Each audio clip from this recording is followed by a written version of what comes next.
ഇതൊരു 1/2 കിലോ ബീൻസാണ്.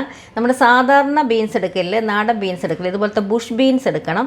ആ ബീൻസ് നന്നായിട്ട് വൃത്തിയായിട്ട് കഴുകി അതിൻ്റെ രണ്ടറ്റത്തുള്ള ഇതൊക്കെ മാറ്റി നൂലൊക്കെ വലിച്ച് കളഞ്ഞ് വെച്ചേക്കുന്നതാണ്. പിന്നെ അതിൻ്റെ കൂടെ വേണ്ടത് ഒരു സവോള, പിന്നീട് ഒരു തുടം വെളുത്തുള്ളി എടുത്തേക്കുന്നത്, ഏകദേശം ഒരു 10-20 അല്ലിയോളം വരും.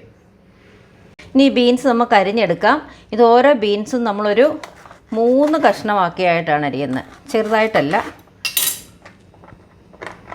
ഇത് കണ്ടോ, ഇതുപോലെ ഈ വലിപ്പത്തിൽ.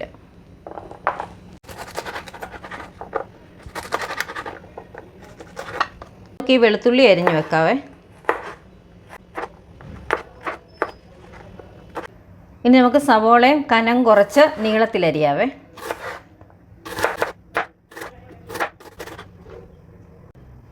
ഇത് നമ്മൾ ബീൻസ് കുക്ക് ചെയ്യാൻ പോവാണ്. അതിനുവേണ്ടി നമ്മളൊരു പാൻ അടുപ്പത്ത് വെച്ചിട്ടുണ്ട്. ഇനി അതിലേക്ക് നമുക്ക് കുറച്ച് വെള്ളം ഒഴിച്ചു കൊടുക്കണം. ഈ ബീൻസ് മുങ്ങിക്കിടക്കാൻ പറ്റുന്ന അത്രയും വെള്ളം മാത്രം മതി. ഇനി അതിലേക്ക് 1 ടീസ്പൂൺ ഉപ്പ്. എന്നിട്ട് ഈ വെള്ളം നന്നായിട്ടൊന്ന് തിളയ്ക്കണം. ഇങ്ങനെ വെള്ളം നന്നായിട്ട് വെട്ടി തിളച്ചിട്ടുണ്ട്. ഇനി ഇതിലേക്ക് നമ്മൾ അരിഞ്ഞു വെച്ച ബീൻസ് മുഴുവൻ അതിലേക്ക് ഇടാം. എന്നിട്ട് നമുക്ക് നന്നായിട്ടൊന്ന് ഇളക്കി കൊടുത്തിട്ട് ഒരു 6 മിനിറ്റ് നമുക്കിത് അടച്ച് വെച്ച് വേവിക്കാം. മീഡിയം ടു ഹൈ ഫ്ലെയിമിൽ തന്നെ ഇരിക്കണേ. ഇപ്പോൾ ഏകദേശം ഒരു 7 മിനിറ്റ് കഴിഞ്ഞിട്ടുണ്ട്. ഇനി നമുക്കിത് നോക്കാം. ബീൻസ് പകുതി മുക്കാലെങ്കിലും വെന്തിട്ടുണ്ടോ എന്നൊന്ന് നോക്കിയേക്കണം. പല ബീൻസിനും ചിലപ്പോൾ പല വേവായിരിക്കും. ഇത് വെന്തിട്ടുണ്ട്. ഇനി നമുക്ക് ഈ വെള്ളത്തിൽ നിന്ന് ഇതിങ്ങനെ കോരിയെടുക്കാം. അങ്ങനെ ബീൻസിൻ്റെ വെള്ളം എല്ലാം ഊറ്റി മാറ്റി വെച്ചിട്ടുണ്ട്. നമ്മൾ സെയിം പാൻ തന്നെയാണ് ഞാൻ കുക്ക് ചെയ്യാൻ ഉപയോഗിക്കുന്നതും. ഇനി പാൻ വെച്ചു. ആ പാൻ ഒന്ന് ചൂടായി കഴിയുമ്പം അതിലേക്ക് കുറച്ച് ഓയിൽ ഒഴിക്കണം. നമുക്ക് വെളിച്ചെണ്ണ ഉപയോഗിക്കേണ്ട, അല്ലാതെ ഏത് കുക്കിംഗ് ഓയിൽ വേണേലും നമുക്ക് ഉപയോഗിക്കാം. സൺഫ്ലവർ ഓയിലോ, ഞാനിപ്പോൾ എടുത്തേക്കുന്നത് ഒലിവ് ഓയിലാണ്. ഇനി അതിലേക്ക് നമ്മൾ എടുത്ത് വെച്ചിരിക്കുന്ന വെളുത്തുള്ളി ഇടണം. എന്നിട്ട് ഈ വെളുത്തുള്ളി നമുക്ക് നന്നായിട്ടൊന്ന് ഇളക്കി കൊടുത്ത് ഒരു ലൈറ്റ് ബ്രൗൺ നിറമാകുന്നവരെ ഈ വെളുത്തുള്ളി നമുക്കൊന്ന് മൂപ്പിച്ചെടുക്കാം. അങ്ങനെ വെളുത്തുള്ളി ഒരു ലൈറ്റ് ബ്രൗൺ നിറമായിട്ടുണ്ട്. ഇനി ഇതിലേക്ക് നമ്മൾ അരിഞ്ഞു വെച്ചിരുന്ന ഒരു സവോള അത് നമുക്കിടാം. ജസ്റ്റ് ഒന്ന് ഇളക്കി കൊടുക്കാം.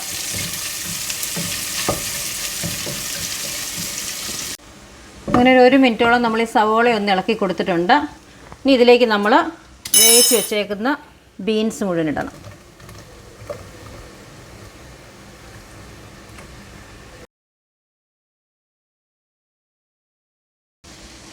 ഇനി ഇതിലേക്ക് 1 ടീസ്പൂൺ ക്രഷ്ഡ് ചില്ലിയാണ്, അതിടണം. അത് കഴിഞ്ഞ് സോയാ സോസാണ്.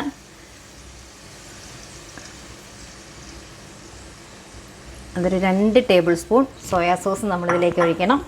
എന്നിട്ട് നമുക്കിതെല്ലാം കൂടെ നന്നായിട്ട് മിക്സ് ചെയ്യാം. ഇനി ഇതിലേക്ക് നമുക്കൊരു 1/2 കപ്പ് വെള്ളം ഒഴിക്കണം. ഇത് നമ്മൾ ആ ബീൻസ് വേവിച്ച വെള്ളമാണ്. അത് ഞാൻ ഊറ്റി മാറ്റി വെച്ചിരുന്നതാണ്.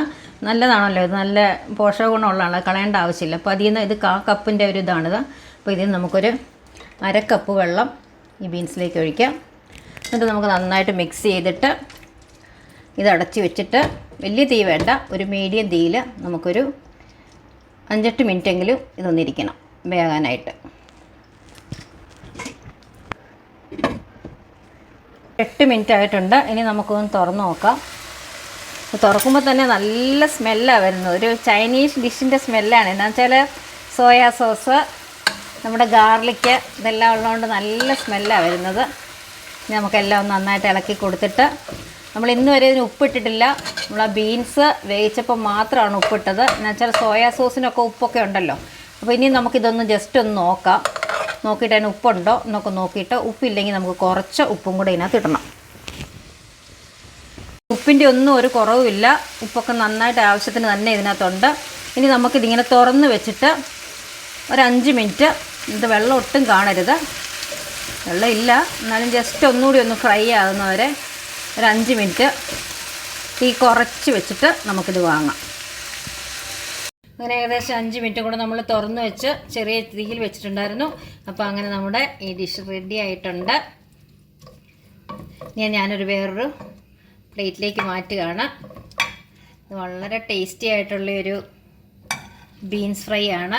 എനിക്ക് ഏറ്റവും കൂടുതൽ ഇതിന് ടേസ്റ്റിൽ മുന്നിട്ട് നിൽക്കുന്നത് ഇതിൽ നമ്മൾ ഇട്ടേക്കുന്ന ഗാർലിക്കിൻ്റെ ടേസ്റ്റ്, പിന്നെ അതുപോലെ തന്നെ നമ്മൾ ഒഴിച്ചേക്കുന്ന സോയാ സോസിൻ്റെ ടേസ്റ്റൊക്കെ ആകുമ്പോൾ വളരെ ടേസ്റ്റി ആയിട്ടുള്ളൊരു വിഭവമാണ്.